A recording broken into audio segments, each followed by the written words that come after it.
আমরা হলাম মাই জাতি কোনো জায়গা যাবার আগে এক গাদা সোনো পাউডার মাখাইয়া আয়নার সামনে দাঁড়ায় দাঁড়ায় ভঙ্গি বা হারারা নিজের রূপ ধেয়ে নিজেই টাসকি খাওয়া, নিজের রূপের আগুনে জ্বলে পুড়ে নিজেই নিজের প্রেমে পড়া, নিজের বিশ্ব সুন্দরী মনে হরা, এগুলো আমাকে মায়ের চরিত্রের অন্যতম প্রধান বৈশিষ্ট্য। আসলে আমরা মায়েরা ওই পরের মুহূর্ত দিক তাকায় বসে থাকতে একদমই পছন্দ করি না।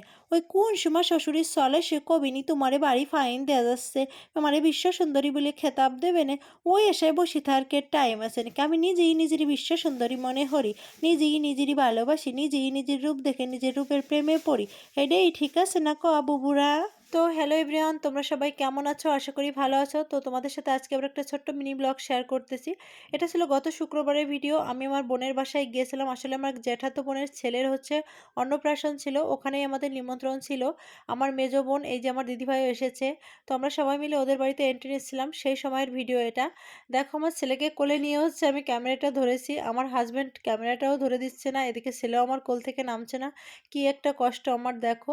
আর এই হলো আমার সেই বোনের ছেলে, ভাগ্নে বাবু। খুবই সুন্দর দেখতে হয়েছে, খুবই মিষ্টি দেখতে লাগছে, ওর মাও অবশ্য অনেক মিষ্টি। তো সবাই হচ্ছে আমার ভাগ্নে বাবুর জন্য একটু আশীর্বাদ করবা যেন অনেক বড় হয়, ভালো মানুষ হয়। তো তোমাদের কেমন লাগলো আজকের ছোট্ট মিনি ব্লগটা? তো আজকের মতো এই পর্যন্তই। তোমরা সবাই ভালো থেকো, bye bye, tata, take care.